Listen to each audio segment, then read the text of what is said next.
Night falls. Darkness spreads its cloak across the dome of the sky. And outside our window, the unknown stands, shrouded by the gloom, looking in at the world we've created.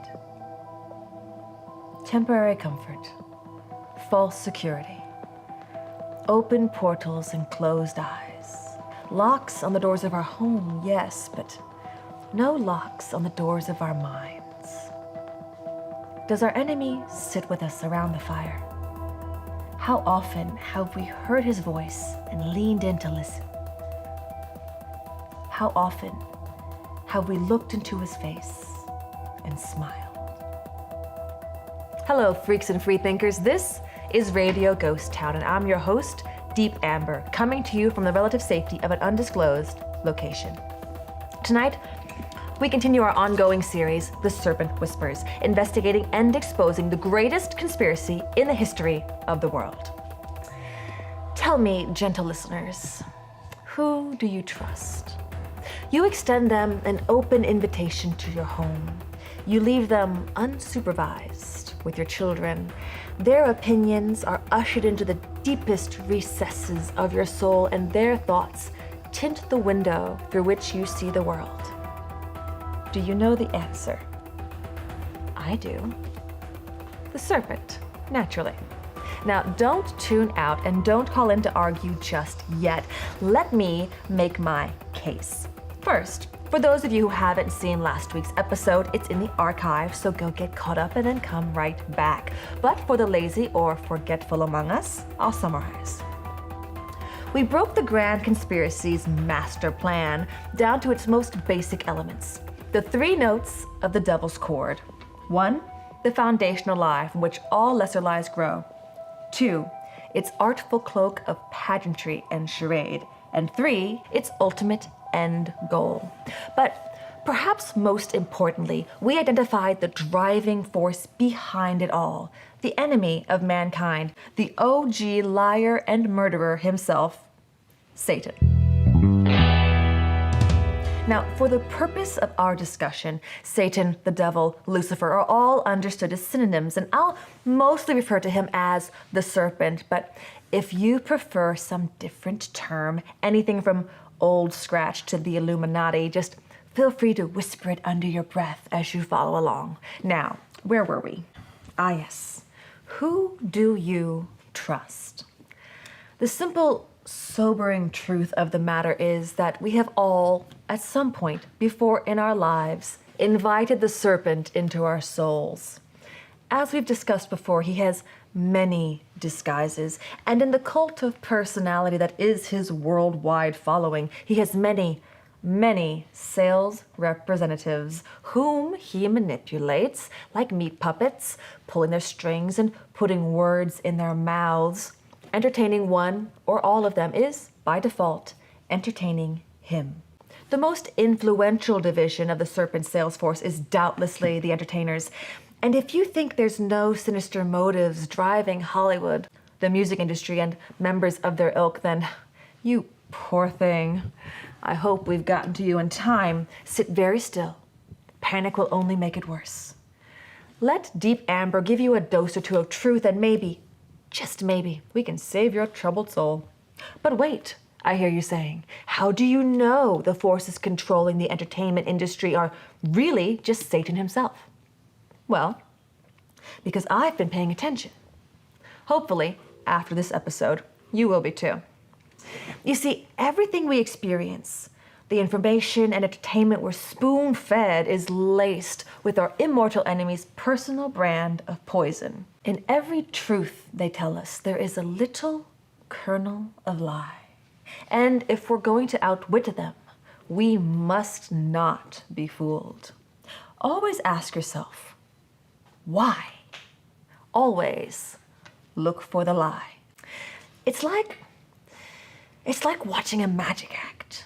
You tell yourself it's a trick, and you keep telling yourself it's a trick, and you never stop telling yourself it's a trick until you figure it out. So when presented with any information from any source that's not the infallible word of God, tell yourself you're being lied to. Keep telling yourself you're being lied to, and never stop telling yourself you're being lied to until you figure out exactly where and how and why they want you to think a certain way. Why do they want you to embrace certain philosophies? Why is it so darned important to them that we all do yoga and eat bugs? You know what? That is actually a good example. Let's run with that. Yoga is a religious practice. It's deeply religious, and no matter what you've been told, it is inextricably rooted in ancient paganism. Now, do your own research. I don't have time to cover it all today, but if you're really interested, drop me a line and maybe we'll put together a special episode. For now, let's just look at one facet of yoga. The fact is that each of the poses is an act of worship to a different polytheistic deity. Now, that should be enough to send any serious Jesus freak running in the opposite direction. And honestly, it should be enough to turn off the atheists, secular humanists, and Darwinists as well. Religion? Worship? Ew. Imagine if we asked them to unironically engage in an act of worship to Jehovah, the God of Abraham, Isaac, and Jacob. Oh, the outrage. And yet, yoga is everywhere. It's positively represented and therefore encouraged by movies, television, commercials, kids shows, and music videos. You're being programmed to accept it. More than that, you're being programmed to desire it. I'll bet at some point you've even said to yourself, gee, I should really give that yoga stuff a try. Weird, isn't it? I was watching a cartoon the other day, and don't look at me like that, it was for research. The main character sat down in the lotus position and meditated, then promptly had an out-of-body experience, floating through dimensions, touched with true peace, esoteric wisdom, and the light of the universe. Now, what if instead of meditating, that character knelt down and said a simple prayer in the name of Jesus? Would that episode have been aired? Ever? Would it even have been made? Of course not. And if you're pretending it would, then you're farther gone than I thought. The practice of biblical Christianity is taboo, but Eastern mysticism is given elaborately animated montages in the most popular children's programming. It's ubiquitous. And there is a reason. I dare you to take a step back and see how many times the concept of yoga is shoehorned into your consciousness in the course of a week. Why? That's the point of today's lesson. Not the answer. We'll get to that soon, I promise. But first, we have to learn to ask the question, why? Travis is signaling that we have a caller. Hello, this is Deep Amber, and you're live on Radio Ghost Town. What can I call you?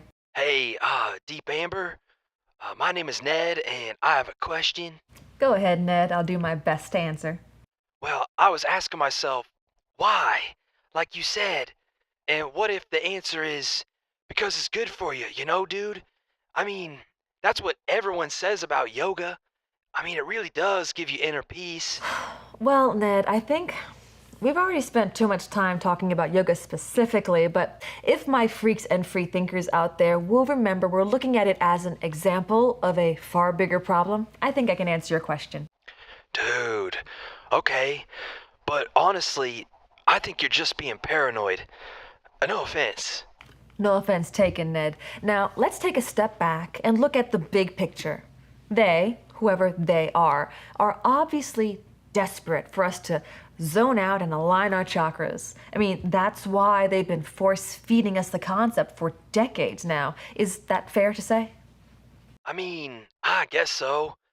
I know I've been hearing good things about it since I was just a little kid on the surfboard. Right. Well, now we have to ask ourselves, why? Well, because not everyone is evil, and some of them really want to help us achieve our inner peace, That's what they say, but we aren't stupid, are we, freaks and free thinkers? The lamestream media is busy fear-mongering and sensationalizing what they call news, Big Pharma's pumping out mellow pills to placate the nerves of an anxious public, and Hollywood cranks out billion-dollar budget escapism just for the unhappy millennials. Oh, tubular thoughts. Oh, I guess I can't argue with that. Well, then we know it has nothing to do with helping us find inner peace because they're making bank off the miserable and stressed out. They'd be shooting themselves in the wallet. But Big Pharma doesn't have anything to do with, for example, a sitcom showing people in yoga class. There's just no connection there, you know? Oh, don't let's be silly. We all know how many commercials there are in a half-hour show pushing the latest miracle pill. I'm going to pretend you didn't even say that. Well, I guess you are kind of right. Of course I am. Now we ask ourselves, if this practice/concept they're pushing so hard really does what they say it does, if it's safe and free and harmless, what's in it for them?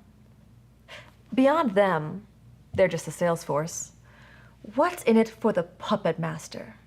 For the serpent himself? Where is the lie? Oh, I don't know, bro. That's why I called you. The lie is that we can find peace in ourselves, that we can have true happiness and fulfillment outside of the loving God who created us. Meditation and yoga are not the doorways to peace beyond understanding, but they are the doorway to something else. I hope that gives you something to think about, Ned. Thanks for calling. Well, freaks and freethinkers, I hope all you surfer dudes and hippy-dippy types don't hate me now, and that you'll stay with us on this journey, exposing the grand conspiracy with me. Who knows what we'll discover along the way. Meanwhile, the same thought process I used to pick apart yoga culture can and should be applied to all the causes, concepts, practices, and programming that we invite into our lives, minds, and hearts on a daily basis via our screens, satellite radios, and social media feeds. Why do they want me to think that? Why do they want me to accept that? How does this play into the serpent's master plan? Look for the lie, because I guarantee you it's there. Behind the mask, we will see the serpent's eyes, if we have the strength to look. I promise you more on the Hollywood connection next time, freaks and freethinkers, but for now, for the record. Satan is alive and active in the world today. He is your mortal enemy with just one goal, to destroy you, body and soul. The good news is, we have a champion. His name is Jesus. Jesus is the only way to God, and the Bible is our only source for absolute truth. Together, they are our only hope for salvation.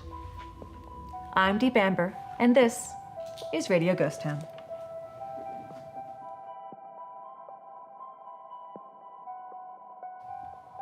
Thanks for watching. At Fly By Light Media, we choose freedom over comfort and truth over popularity, and we hope you will too.